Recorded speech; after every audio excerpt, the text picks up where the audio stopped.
Buenas tardes, mi nombre es María Socorro Tabuenca y me toca hoy en la noche darles a ustedes la bienvenida. En este 2 de marzo es para mí un gran honor contar con la presencia de todas y todos ustedes aquí en la Universidad de Texas en El Paso para la celebración de una edición más de nuestro Congreso de Literatura Mexicana Contemporánea. Llevamos 23 años ininterrumpidos de esta labor, lo que nos convierte en una de las conferencias de mexicanistas más importantes en suelo norteamericano. Espero que en suelo mundial también. Su presencia individual y la antigüedad de este congreso son signos irrefutables de ello. Antes de continuar con la presentación de nuestra invitada especial de esta noche, en nombre del Congreso de Literatura Mexicana Contemporánea y del Departamento de Lenguas y Lingüística, agradezco a la doctora Diana Natalicio, presidenta de nuestra institución, a la doctora Carol Parker, preboste, al doctor Steven Kreitz, decano interino de nuestra facultad, al doctor Marcos Bucio, cónsul general de México en El Paso, a las distintas unidades, departamentos y programas de la universidad y al Colegio de la Frontera Norte en su sede en Ciudad Juárez por su continuo apoyo a este evento. Agradezco también la presencia de nuestra conferencista magistral, la distinguida escritora, académica y amiga, doctora Cristina Rivera Garza. El Congreso de Literatura Mexicana Contemporánea se estableció en 1995 como un evento académico dedicado a promover las investigaciones de diversos expertos de literatura mexicana con el fin de contribuir la profesionalización de los estudios mexicanistas en los Estados Unidos, México y otros países. A lo largo de los últimos 23 años, el Congreso ha mantenido activa la discusión y el debate en el medio literario de fines del siglo XX y lo que llevamos del nuevo milenio. Además, a través de la Revista de Literatura Mexicana Contemporánea, el Congreso promueve los estudios literarios que se producen en la Academia Mexicana, Norteamericana y otras partes del mundo. Difunde los trabajos sobre libros de crítica e impulsa la obra de especialistas abocados y abocadas a la diversidad de manifestaciones de la cultura mexicana. Hemos decidido titular esta edición como Identidades Periféricas y Literaturas, ya que hasta hace relativamente poco, las obras mexicanas que más se estudiaron fueron aquellas pertenecientes al centro hegemónico del país, sus problemáticas y su sociedad. Con ello se dejó de lado una visión integradora de nación, es decir, aquella literatura que parte de la identidad cultural en las regiones norte y sur de México para dar sustento a páginas representativas del tiempo y espacio determinados. En este sentido, los títulos salidos de estos territorios no solo proponen una descentralización literaria, sino también la idea de que son muchas las identidades que colindan dentro de una misma nación. De esta forma, un objetivo específico consiste en reflexionar sobre la importancia de estas literaturas y en la construcción de las letras del país y las señas culturales del llamado ser mexicano. A la lista de importantes intelectuales que han sido conferencistas magistrales de nuestro Congreso, como Jean-Marie Gustave Leclésio, Sergio Ramírez, Margot Glantz, Julio Ortega, Elena Poniatowska, Sergio Mondragón o José Emilio Pacheco, se suma este año la participación de la escritora Cristina Rivera Garza. Nuestra invitada especial nació en Matamoros, Tamaulipas, y ha residido en los Estados Unidos desde 1989. Sí, le quité la fecha de nacimiento, por eso. Estudió sociología, pero te conservas muy bien, Cristina. Estudió sociología urbana en la Universidad Nacional Autónoma de México y egresó del doctorado en Historia Latinoamericana de la Universidad de Houston. Ha escrito de manera extensa sobre enfermedades mentales a principios del siglo XX en México. Sus artículos académicos son conocidos en revistas especializadas de los Estados Unidos, Inglaterra, Argentina y México. Fue galardonada con el doctorado en Humane Letters honoris causa de la Universidad de Houston en 1912 y actualmente es directora del programa de escritura creativa de esta casa de estudios. Originalmente escrita en español, su obra ha sido traducida en varios idiomas, entre ellos el inglés, francés, italiano, portugués y coreano. Fue ganadora del Roger Calois Award for la Latin American Literature de París, así como Ana Serres de Berlín, y es la única escritora acreedora al premio Sor Juana Inés de la Cruz en 2 ocasiones, en 2001 con su novela Nadie me verá llorar y en 2009 con su obra La muerte me da. Del mismo modo recibió el nombramiento Briden Eminent Scholar en Auburn University durante el periodo escolar de otoño de 2015 y la membresía en UCSD Center for Humanities 2015-2016. Fue becaria del Senate Grant en UCSD y del Sistema Nacional de Creadores en México. Su último ensayo, Había mucha neblina o humo o no lo sé, ha sido ampliamente comentado por el Círculo de Especialistas en la obra de Juan Rulfo. El Congreso de Literatura Mexicana Contemporánea se honra en presentar a esta importante escritora y académica, junto con otros críticos literarios, poetas y autores de diversos géneros, nacionalidades que han hecho de este simposio toda una tradición y punto de encuentro en esta frontera. Entonces, sin más, esta noche nos va a presentar la conferencia y los bárbaros se quedaron a cenar. Muchas gracias, Cristina. ¿Qué tal? Buenas tardes a todos. Gracias por esas palabras, Socorro Cahuenca. Gracias a todos ustedes por estar aquí. Es verdaderamente un honor poder compartir algunas ideas con todos ustedes. Estoy al tanto, por supuesto, de la importancia que tiene este congreso en los programas de español, en la actividad de los escritores que hacemos nuestro trabajo en español, ya sea desde los territorios del mundo de habla hispana, donde por supuesto también se encuentra Estados Unidos. Entonces es realmente emocionante, además de ser un honor, es verdaderamente emocionante estar con todos ustedes aquí. Yo traigo algunas palabras escritas que son... ¿Qué tal? ¿Qué tal tú? ¿Está? Es que no lo había saludado hasta este momento. Algunas palabras que escribí aquí, se las pienso ir leyendo, pero también de repente me voy a interrumpir, voy a contarles algo. Yo creo que una de las grandes virtudes de encontrarnos aquí en persona es que podemos establecer finalmente un diálogo, podemos tener una conversación entre iguales y horizontal. Entonces me gustaría mucho que pudiéramos hacer algo parecido una vez que termine de leer estas palabras. El título de la ponencia es, en efecto, Y los bárbaros se quedan a cenar. El subtítulo que omití cuando me preguntaron el título fue algunos escritores latinoamericanos en los Estados Unidos hoy.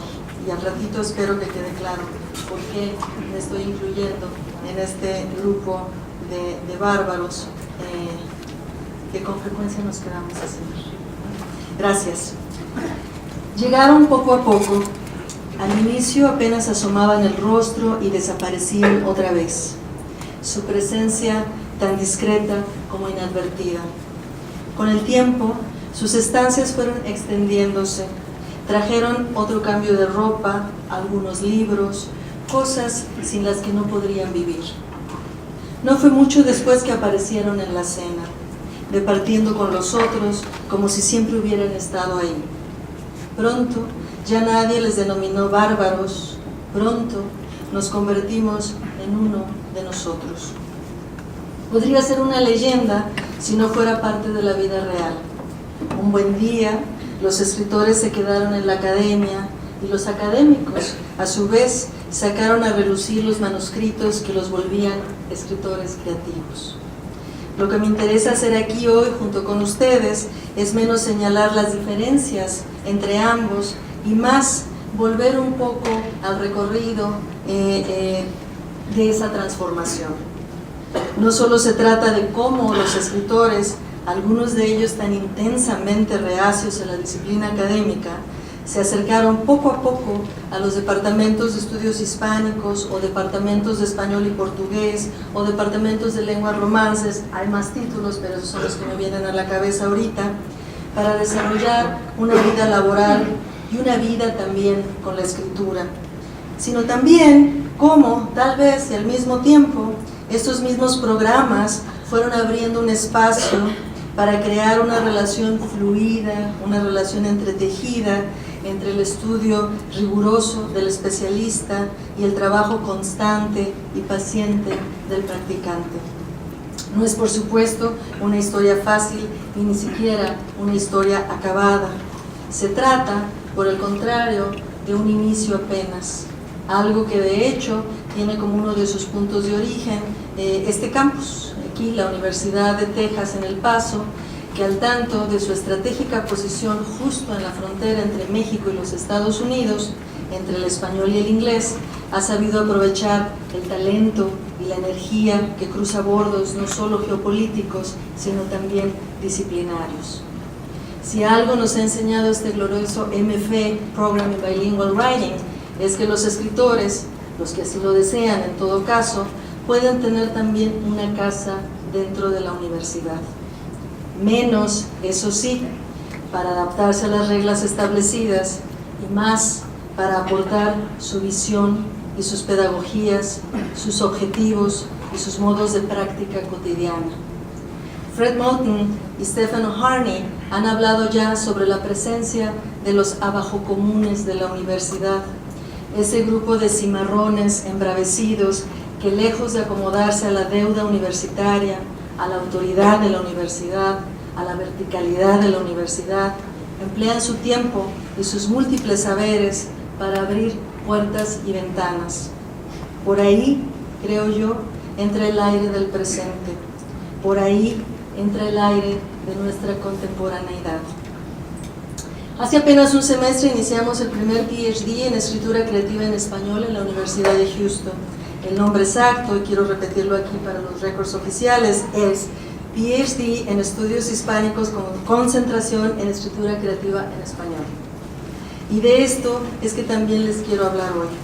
Pero para hacerlo con lujo de detalles, involucrando el contexto social, migratorio y académico que lo ha hecho posible, tengo que iniciar por otro lado. No desde el inicio, que tal cosa pocas veces existe, a menos que se trate de una interrupción, pero sí desde la historia de los escritores, las escritoras mismas. Veamos. Si tuviéramos que buscar el nombre de Salvador Plasencia, autor de la novela The People of Paper, en internet, el primer dato disponible sería la siguiente cita en inglés. American writer, born December 21st, 1976, en Guadalajara, México. Para los latinoamericanos, quienes a menudo piensan en América como un continente y no como un país, esta podría ser una oración anodina, un escritor americano nacido en México. La elección de palabras parecería ser cuando menos interesante, pero nada que dispare las alarmas.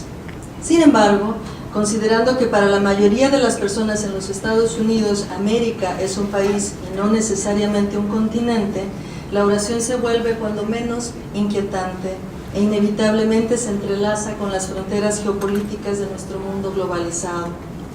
¿Existen más escritores americanos nacidos en México o en alguna otra parte de Latinoamérica?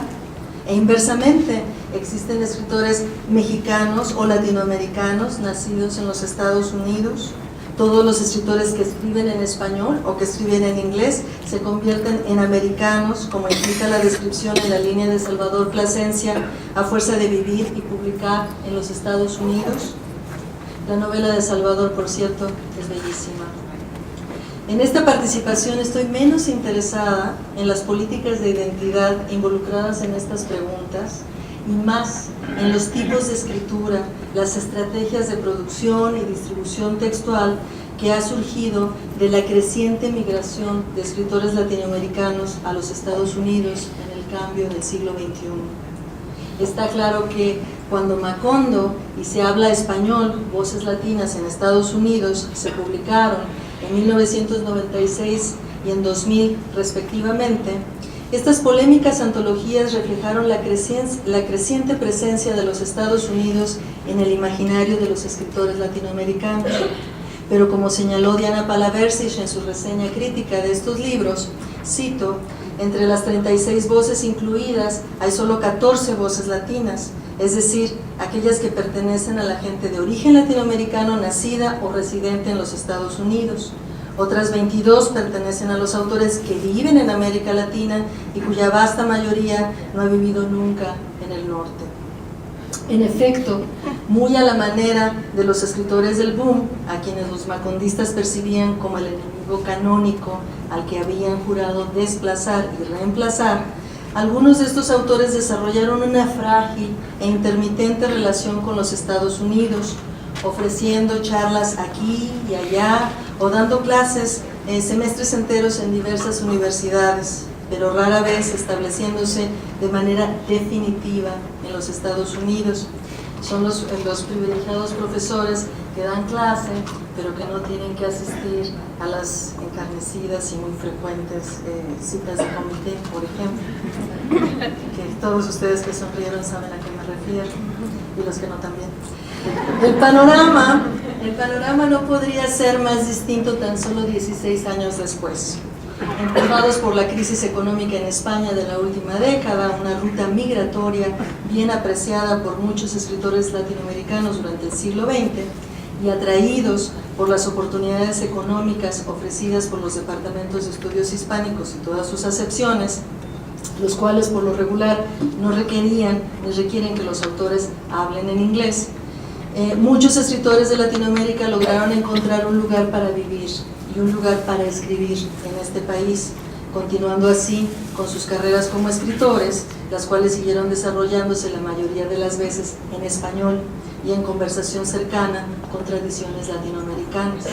Pienso aquí, por ejemplo, en los casos de Gustavo Sainz y de Jorge Aguilar Mora, que están entre aquellos que cruzaron la frontera para vivir y trabajar en las universidades norteamericanas por periodos prolongados durante los años 70, pienso por supuesto en Luis Arturo Ramos, constituyendo, para seguir con la terminología usada por Wikipedia, la primera que les dije de Salvador Plasencia, una temprana generación de escritores americanos nacidos en México que vivían y producían en los Estados Unidos. Una atmósfera propicia para la escritura y para la escritura en español, además, en condiciones que ellos debían percibir también como seguras y ventajosas comparadas con aquellas que habían dejado atrás.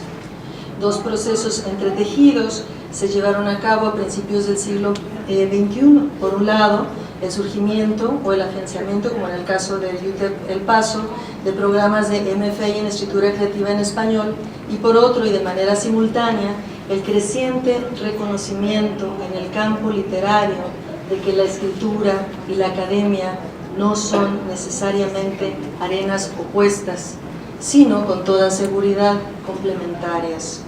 Años de profesionalización promovidas por el Estado, como en el caso de México, donde las becas y los apoyos editoriales han impulsado gran parte de la escritura que ha inundado el país en años recientes, o por el mercado, como sucede en España, donde las grandes casas editoriales y agencias literarias se consolidaron desde la mitad del siglo XX, resultaron fundamentales para debilitar la idea romántica de que los escritores, los verdaderos escritores, vivían no solo fuera de la academia, sino incluso fuera de la sociedad en cuanto tal. De cuántas maneras debemos decir que la torre de marfil del genio atormentado ha llegado a su fin. El establecimiento de 3 programas de MFA en escritura creativa en español, repito, el del Paso, ya con mucho más tiempo y más tradición, el MFA en NYU, fundado en el 2011, y el MFA en la Universidad de Iowa, de 2013, incrementó de manera dramática el atractivo de los Estados Unidos para los escritores latinoamericanos que buscaban continuar o en muchos casos comenzar sus carreras. Aquí menciono, por supuesto, los casos más paradigmáticos que salen de UT El Paso, que es Yuri Herrera y Bettina González, ¿no? Además de Silvia Aguilar Seleni más recientemente. y muchos más que seguro andan por aquí y de los que pronto vamos a estar hablando. El lanzamiento del primer programa de PhD en escritura creativa en español en la Universidad de Houston en el otoño de 2017 se construye pues sobre las experiencias previas de los programas de maestría y al mismo tiempo espera llevar la escritura en español dentro de los dominios del inglés en los Estados Unidos hacia un terreno distinto, partiendo del hecho de que para existir la escritura requiere tanto de una instrucción intelectual rigurosa como de espacio, tiempo y apoyo comunitario. Sobre todo esto, una relación estrecha, dinámica, orgánica con las comunidades de origen. Estamos después de todo en el segundo país de habla hispana en el mundo y el español, como lo sabemos muy bien, es parte de una lengua franca que hablamos muchísimos aquí. ¿Cuántos eran los millones? Estábamos me acuerdo de 11 millones bilingües y muchos más de hablantes y practicantes de la lengua. Una nueva generación de escritores migrantes de América Latina que incluye, pero por supuesto no se limita a Paz Soldán, a Yuri Herrera, a Valeria Luiselli, a Lina Meruane, a Pedro Ángel Palau, a Álvaro Enrique, a Rodrigo Hasbún, a Claudia Salazar, a Carlos Yushimito, a Carmen Bullosa, muchos más. Han publicado importantes libros antes de establecerse en California, Nueva Orleans o Nueva York, pero la mayor parte de su trabajo reciente fue concebido y desarrollado mientras vivían y trabajaban en los Estados Unidos. Aunque para algunos ha sido fácil etiquetar y con frecuencia desestimar la experiencia escritural de estos escritores migrantes latinoamericanos en los Estados Unidos como el resultado lógico de procesos de globalización dispuestos a adoptar y adaptarse a las maneras del imperio, estoy interesada en enmarcar esta experiencia, en cambio, dentro de lo que Spivak llamó planetariedad. Un concepto que en lugar de enfatizar la circulación de mercancías y capital, resalta las experiencias de los cuerpos cuando entran en contacto tenso, volátil, dinámico, con un mundo en el que la naturaleza y la cultura están inextricablemente ligadas. En efecto, se puede ganar mucho reemplazando a la gente global del en apariencia terso mundo capitalista por el sujeto planetario capaz de adoptar un sentido de alteridad continuamente derivado del nosotros.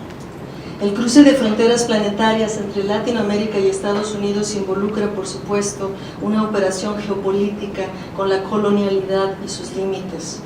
Como saben bien muchos inmigrantes que llegan a los Estados Unidos desde áreas periféricas del mundo ricas en recursos naturales y con una intensa explotación laboral, hablar, escribir en español, una lengua percibida por muchos en los Estados Unidos como apta para el trabajo, pero no necesariamente para las artes y la creación, aunque aparentemente natural, no es en realidad tan sencillo. Los autores migrantes latinoamericanos se enfrentan a dilemas difíciles, equiparables con lo que Silvia Rivera Cusicanqui ha llamado una epistemología chiji. Y cito, una suerte de conciencia del borde o conciencia fronteriza, una zona de contacto que nos permite vivir al mismo tiempo adentro y afuera de la máquina capitalista, utilizar y al mismo tiempo demoler la razón instrumental que ha nacido de sus entrañas. En su análisis de la cultura aymara contemporánea, en el contexto más amplio de la explotación capitalista en Bolivia y Latinoamérica en general, Cusicanqui ha puesto especial énfasis en las diversas maneras en las que los desplazadores semánticos generan, y la cito otra vez, un método de traducción e integración de entidades presentes y futuras. Muestra sobre todo un interés especial en la producción de una lengua chiji, contaminada y manchada, un castellano aymarizado que permite un diálogo crítico con las propuestas desarrollistas estatales para el mundo rural. Justo a la manera en que Guaman Pumban de Ayala le escribió en español al rey de España, estos escritores migrantes latinoamericanos escriben, ya sea en español o ya sea en inglés, con el ego colonial vigilante a raya, mientras permiten que su escritura acoja una plétora de conceptos básicos del orden social, vital y cósmico, y que dicen lo que las palabras no pueden expresar en una sociedad de silencios coloniales. de la máquina capitalista para utilizar y al mismo tiempo demoler la razón instrumental de sus muchos lenguajes. La lingüista Miki Yasnaya Aguilar ha argumentado de manera persuasiva que la única diferencia entre las lenguas indígenas y otras lenguas de las Américas es que las primeras, las indígenas, las indígenas, se las arreglan para sobrevivir sin un Estado que las respalde, o incluso a pesar de tener al Estado en su contra. Son lenguas sin ejército, dice ella. A ella le oí por primera vez esta frase y desde entonces me persigue por donde quiera que voy en cada momento que escribo. El español, la lengua impuesta por la conquista y una experiencia colonizadora de al menos 300 años, es sin duda una lengua con Estado, con ejército, dentro de los territorios que conocemos como Latinoamérica, por el mundo de habla hispana. Y sin embargo, una vez que ese español cruza una de las fronteras más dramáticas y poderosas de nuestro mundo globalizado sobre los hombros y en las bocas de los migrantes, documentados o no, el español se convierte también en una lengua sin Estado y una lengua sin ejército. Cuando yo me pongo a escribir en español en Estados Unidos, es pretty much el mismo español que utilizo cuando estoy escribiendo en México, pero el posicionamiento de mi cuerpo, el lugar donde se está generando el discurso, marca, creo yo, una diferencia radical, una diferencia fundamental, una diferencia que me gustaría pensar como una diferencia crítica. Es entonces también una lengua chiji, en términos de los que nos dicen Occitania, una conciencia chiji, encarnada en palabras contaminadas y manchadas, en construcciones gramaticales y sintaxis peculiares que de inmediato pasan a ocupar el escalafón más bajo entre las jerarquías de lenguas protegidas por el Estado norteamericano. Como hemos presenciado la agudización de esta situación en lo que llevamos de la era Trump. Producto tanto de las experiencias migratorias como de un contexto en disputa en el que las luchas contra la colonización adquieren relevancia, las lenguas chiji no pueden ser descritas simplemente como meras mezclas o fusiones de idiomas. No es el Spanglish que caracterizó a buena parte de la literatura chicana, por ejemplo, aunque también, siempre consciente de las muchas capas de la experiencia colonial, cada enunciación chiji buscaría maneras de utilizar y al mismo tiempo demoler el contexto mismo del que surge. Escribiendo también en la primera década del siglo XXI, la poeta Juliana Spark observa en un ensayo muy bonito que se llama Los 90s, The 90s, una tendencia en los escritores bilingües o multilingües contemporáneos dentro de los Estados Unidos de alejarse del inglés convencional, del mainstream English, dice ella. Una práctica que ella percibe en relación con la inquietante desorientación lingüística ligada a la migración. En su opinión, voy a citarlo un poquito largamente porque me encanta este argumento, es esto. Hay una suerte de escritura contemporánea que se ocupa principalmente de representar y preservar la identidad cultural en la que el autor escribe una obra bi o multilingüe en un inglés mezclado con una lengua que asocia con su identidad.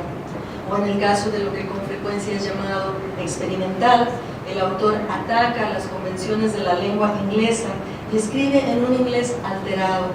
Pero lo que he llegado a observar es que desde finales del siglo, aunque muchos escritores siguen incorporando otras lenguas a su inglés, lo hacen no tanto para hablar de su identidad personal, sino para hablar del inglés mismo y de sus historias. Nunca antes hubo un mejor momento, creo yo, un momento más urgente incluso, para hablar del español y de sus muchas historias en y con los Estados Unidos y sus muchas historias con y dentro del inglés, escritos en español en un contexto angloparlante, ya sea con o en contra, a favor o por debajo de.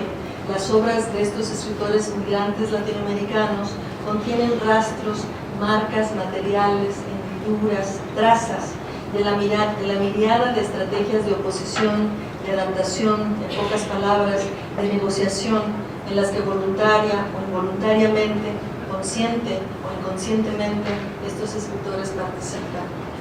Ya que si bien los escritores tienen o deberían de tener control total sobre sus herramientas de trabajo, no se espera que sean, por supuesto, enteramente conscientes, ni mucho menos que tengan control sobre los materiales en general con los que están trabajando. Leer este tipo de escritura en su entera complejidad puede que nos requiera movernos más allá de la matriz identitaria que ha dominado el campo literario y más específicamente el campo de los estudios latinoamericanos en los Estados Unidos, para confrontar enteramente lo que nos excede y desde lo que excede la captura subjetiva en las escrituras en español que surgen en este país. Con el incremento de las traducciones del español al inglés, un movimiento, por cierto, encabezado hoy en día y de manera notoria, tanto por escritoras como por traductoras, y un buen número de autores hispanohablantes, escribiendo tanto en inglés como en español, que incluye, pero no se limita, a escritores como Daniel Alarcón o Santiago Vaquera Vázquez o Javier Cárdenas, entre muchos otros. Actualmente es posible que estos autores planetarios que escriben en lenguas chiji nos enseñen algo de cómo es vivir al mismo tiempo adentro y afuera de la bestia. Es posible que, en otras palabras, aprendamos nosotros que estamos también escribiendo algo del ejercicio de la escritura como una práctica crítica. A mí esto es lo que verdaderamente me interesa, de la conexión de estas formas de escritura con esta vecindad, con la academia. Me interesa y tengo gran curiosidad de ver qué es lo que va a pasar cuando estos bárbaros que nos han invitado a cenar, qué es lo que va a pasar con estos programas y en las universidades donde tan generosamente nos han brindado refugio. Tiendo a pensar que cuando llegamos a cenar, una de las cosas que también hacemos los bárbaros en estas ocasiones es ponernos a revisar el menú y a leer algo. Muchas gracias.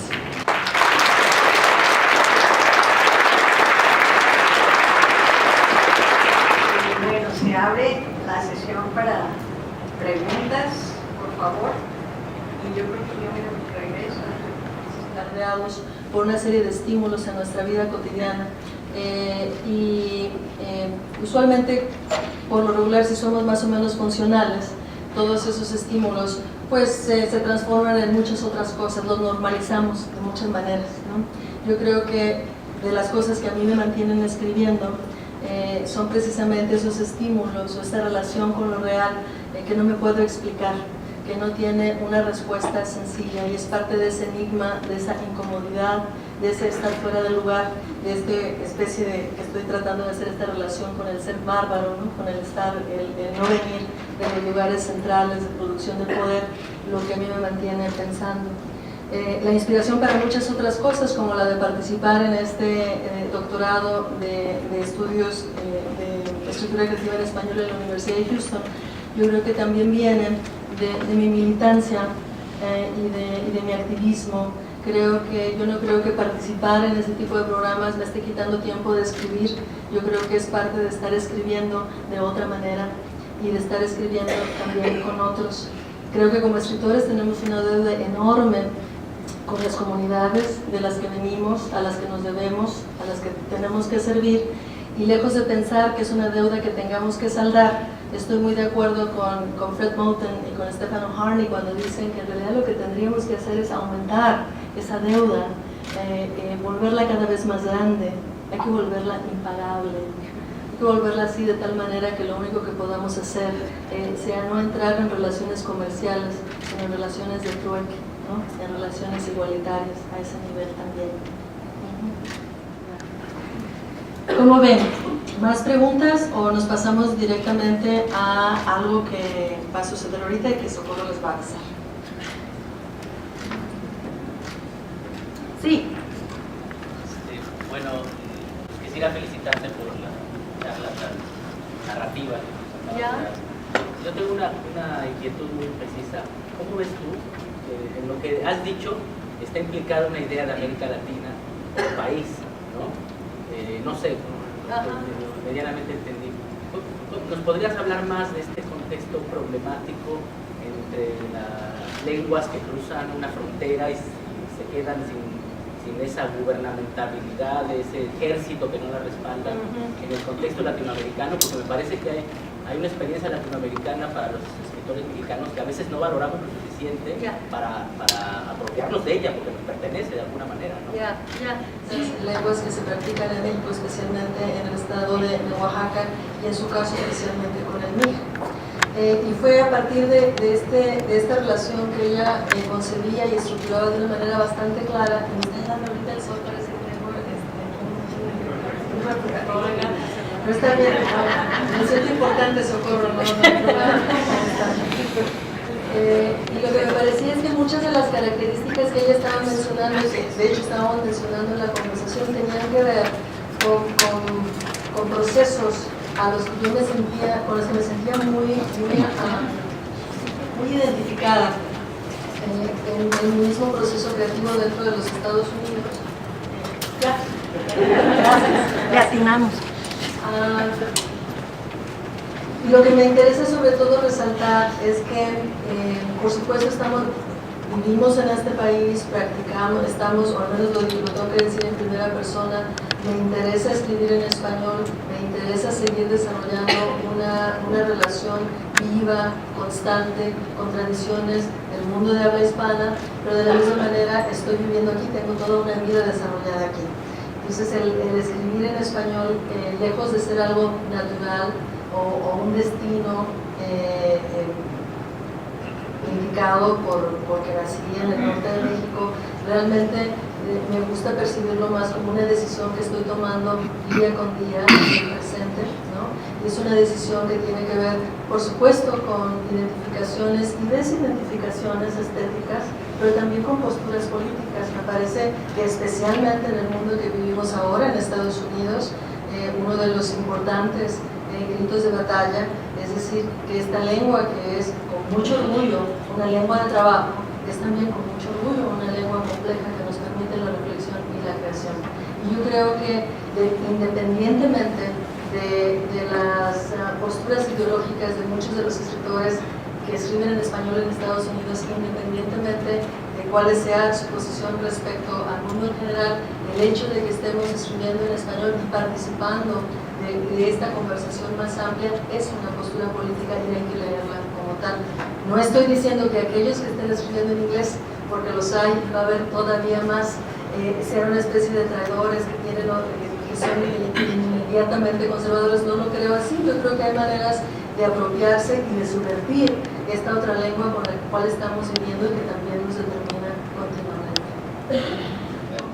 Es decir, estoy muy...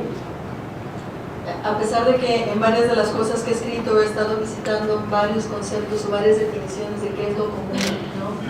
Creo que al final me interesa mucho enfatizar, como lo hacía y lo hace Floriberto Díaz, ¿no? en sus escritos sobre antropología mije, que finalmente lo que nos hace formar parte de comunidades concretas y materiales es una relación con el territorio y una relación con los demás que se establece a través de lazos de trabajo, y de trabajo en el sentido más amplio del término, no como empleo, por supuesto, sino como la capacidad que tenemos de producir y reproducir el contexto en el cual estamos viviendo y estamos creando.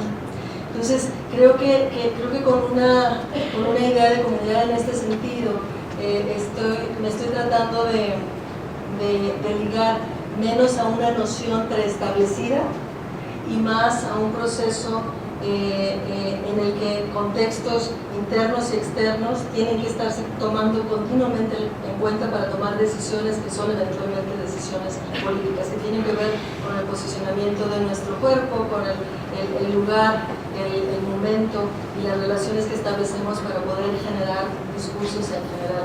A mí una de las grandes regalos que me ha dado vivir por tantos años en Estados Unidos es precisamente y seguir escribiendo en español, aunque he escrito cosas en inglés que no sé si alguna vez voy a publicar, ¿no? Pero uno de los grandes regalos precisamente ha sido el sentirme incómoda en dos lenguas, ¿no? Incómoda en todas las lenguas que pueda, con las que tenga contacto. Yo creo que para alguien a quien le interesa investigar esta relación, ¿no? Entre el cuerpo y su enunciación, entre el cuerpo y otro cuerpo, este momento y este ángulo de incomodidad es precioso, es terrible, produce desasosiego, produce ansiedad, pero también produce momentos de plenitud y de contacto sin los cuales no entendería yo, por ejemplo, a estas alturas ni mi vida ni mi trabajo. Entonces creo que el entender que todo lo que hacemos por medio de la escritura lo estamos haciendo a través de una traducción, que la traducción es tal vez el momento original, no, si es que hay alguno del proceso de escritura, es algo que puedo pensar intelectualmente en muchos lados, pero es algo que mi experiencia en este país y las prácticas que he decidido tener en este país me lo han ido regalando poco a poco. Y no lo cambio, ahora sí como algo comercial, no lo cambiaría por nada. Gracias por la pregunta. Sí, claro. Cita a Jaime Labastida Ochoa, dice, asegura que la filosofía se desarrolla con ímpetu solo cuando se escribe en la lengua matriz, de manera que su filosofía es pensar en español con audacia y rigor. Subraya, el español tiene un amplio desarrollo en poesía, teatro, narrativa y en teología, pero solo en los últimos decenios posee filosofía propia, es decir, un pensamiento radical, original, auténtico, sin importar sus temas, sino el método y el rigor con el que se examinan los asuntos de que se trata. ¿Qué opinas del tema de que está haciendo la Cancillería Mexicana de la lengua española? Los puntos que estoy tratando de enfatizar en lo que acabo de leer apuntan menos hacia un proyecto proteccionista, ¿no? Y más hacia la capacidad de ir viendo las muchas maneras en que esta lengua ha estado en contacto ha estado manchada y en relación con otras muchas experiencias, ¿no? O sea, por supuesto que hay una historia de mucho tiempo y una relación profundísima del español, no solo con las disciplinas que mencionan, sino con muchas más que tienen que ver con el arte, con el cine, etcétera, con muchos otros aspectos de la vida cotidiana. Yo creo que hay que tener cuidado. Es decir, estoy hablando y he estado comentando la necesidad de tomar una posición política respecto a la práctica constante del español, sobre todo en contextos de hostilidad como los que estamos viviendo actualmente. Pero lo he dicho en el contexto de que es una lengua que, habiendo cruzado la frontera en cuerpos específicos, documentados o no, es una lengua que no goza de la protección del auspicio, ¿no? Estatal en cuanto tal. A mí me importa mucho ese momento de autonomía también. O sea, no estoy diciendo que no tenga que haber una relación, porque creo que el Estado, tal como se diseñó en la Constitución de 1917, el Estado mexicano adquirió una responsabilidad respecto a la educación pública, respecto a la cultura pública en nuestras sociedades. Luego entonces hay una responsabilidad que tiene que ver no solo con el habla, sino con sus practicantes, ¿no? Con los practicantes de esa habla. Creo que en los momentos como los que vivimos en Estados Unidos eso es particularmente sensible, grave, importante. Pero sí me interesa durante todo este proceso y durante toda esta discusión también resaltar esta vida propia también, ¿no? esta autonomía, esta cosa que viene de abajo, ¿no? y que ha hecho posible la continuidad, la vida misma, pues, de nuestras comunidades en este país. No tienen que ser cosas encontradas, no tienen que ser cosas en oposición, por supuesto, pero creo que nos toca imaginar a todos maneras mucho más creativas, ¿no? Maneras mucho más sensibles a la multiplicidad, a nuestras multiplicidades y las maneras como nos comunicamos. Gracias. Y tú tenías una pregunta. Sí, está relacionado con lo que comentabas de los programas de medio y ¿por qué crees que no se llevan a cabo programas de ese tipo en México? Ya, qué pregunta tan interesante. Ahí el chisme, ¿no? Yo creo que tiene, en México y en general general en Latinoamérica, aunque algunos países, como estábamos platicando hoy, en Colombia, por ejemplo, ha habido un surgimiento bastante numeroso de programas privados y no públicos y privados, en Argentina también. Pero yo creo que hay una suspicacia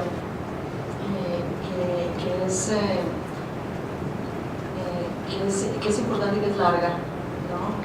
Que es la suspicacia de los escritores mismos respecto a la academia, y que se ve reflejada también, por supuesto, en la suspicacia que la academia tiene muchas veces de los escritores. Pensando, y creo que todo esto, toda esta especie de nebulosa tiene mucho que ver con la definición romántica del escritor como alguien cuyo proceso de creación es inexplicable, misterioso, ¿no? Y dado de maneras igualmente inexplicables a ciertas personas y ciertos cuerpos, ¿no? Es como yo soy una escritora mujer, cuando a mí me contaban esa historia, a mí se me hacía muy difícil creerla, porque si veía la historia de la literatura y de la humanidad, sucede que de manera por demás sospechosa, ese don supuesto le tocaba sobre todo a hombres de la clase media que vivían en ciudades, ¿no? Y yo decía, bueno, aquí hay algo muy extraño con este proceso, hay algo cuya naturalidad no me parece ininterrogable, ¿no?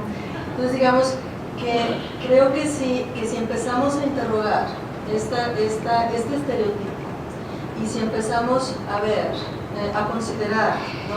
Lo digo tanto por escritores como por académicos, porque la suspicacia es mutua, ¿no? Que los procesos de escritura están basados y relacionados a prácticas de investigación, en el sentido más amplio de la palabra, que son procesos rigurosos de pensamiento, que incluyen muchas horas de trabajo y de disciplina, ¿no? Creo que nos saldríamos un poco de este estereotipo romántico y podríamos tener conversaciones más enriquecedoras, porque tampoco creo, y yo soy académica, también hice mi doctorado, me presenté, hice mi investigación y todo, tampoco creo que los académicos sean por necesidad rigurosos, como rígidos y aburridos. Sí creo que muchos de los libros más interesantes que yo leo actualmente vienen escritos por académicos que son tremendamente creativos, ¿no? Y que escriben libros de una manera interesante, impresionante. Ahora que venía aquí en El Paso, me vine leyendo el libro de Jason de León, The Land of Open Graves, un antropólogo a quien, por cierto, le acaban de dar la beca, la fabulosa esta beca de genios, la MacArthur, que nunca antes había sido también elegida, escribe de una manera fenomenal. Es un académico, ¿no? un antropólogo, cuyo libro estoy leyendo como cuando era un adolescente y empezaba a descubrir mis grandes clásicos personales, ¿no? Entonces tampoco estoy dispuesta a creer esta acusación que muchas veces los escritores, también basándose en estereotipos, le achacan a los académicos como que por poner citas de pie ya son irremediablemente aburridos, ¿no? Entonces creo que nos hace falta un poco de autocrítica a ambos. Creo que ambos campos tenemos mucho que ganar de una interrelación amplia, activa, ¿no?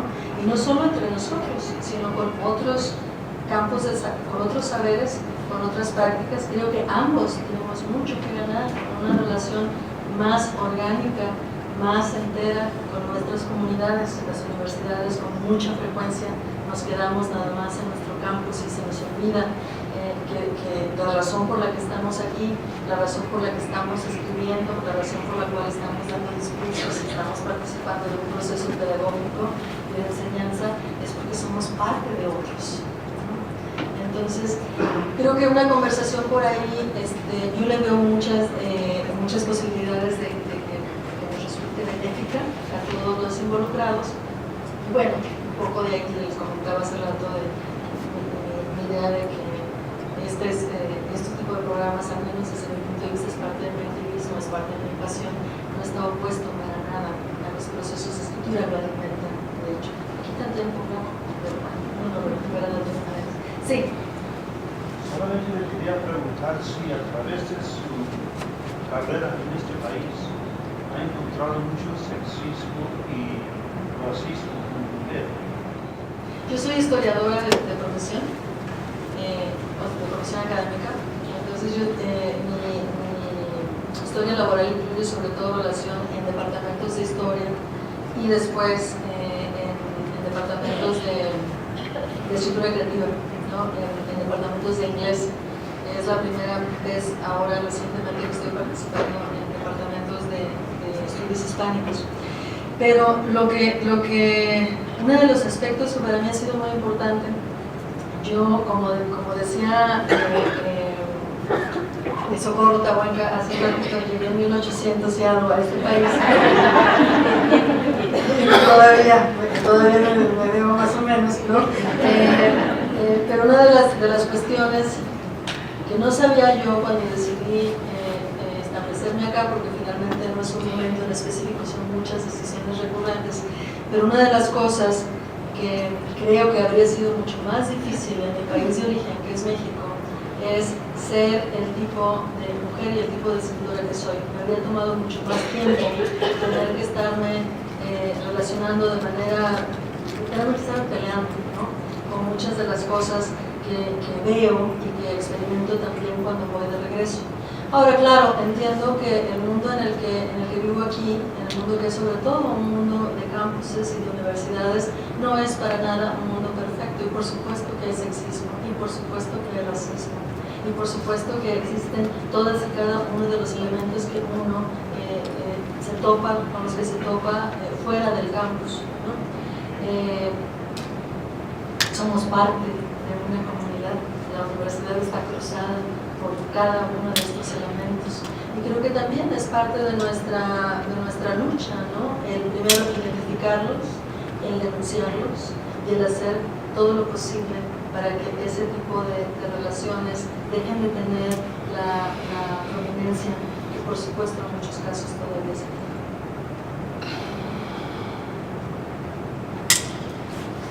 ¿Cómo ven? ¿Nos vamos a comer? No es cierto, hay algo antes. Muchísimas gracias por su atención.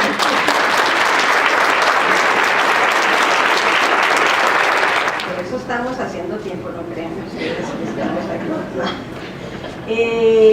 Quisiera aprovechar para reiterar una vez más a todas y todos ustedes mi agradecimiento por su presencia. Agradecer a la doctora Sara Potter, a Daniel Centeno, integrantes del equipo actual del Congreso, así como al grupo de estudiantes voluntarios y TAs, sin cuyo infatigable trabajo esta cita no se habría dado.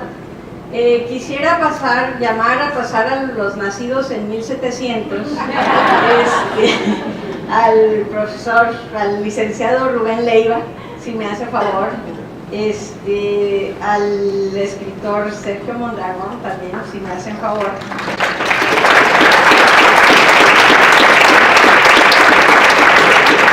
Que también se ven muy bien para ser de 1700, ¿verdad?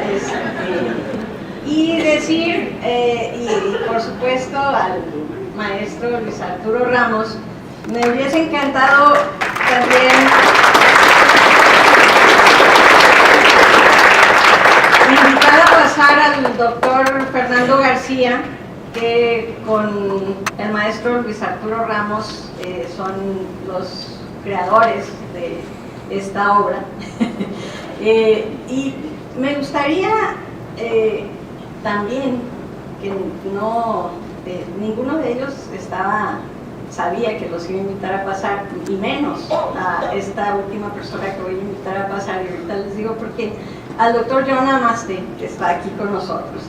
Porque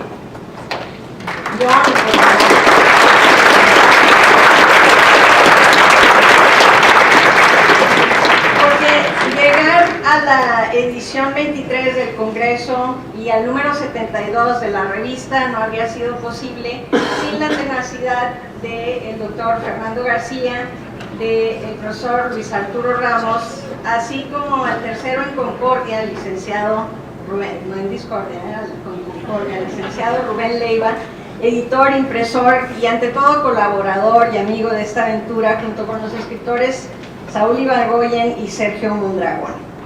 A través de los años ha habido mucho esfuerzo, hicieran posible que el Congreso y la revista llegaran a este momento.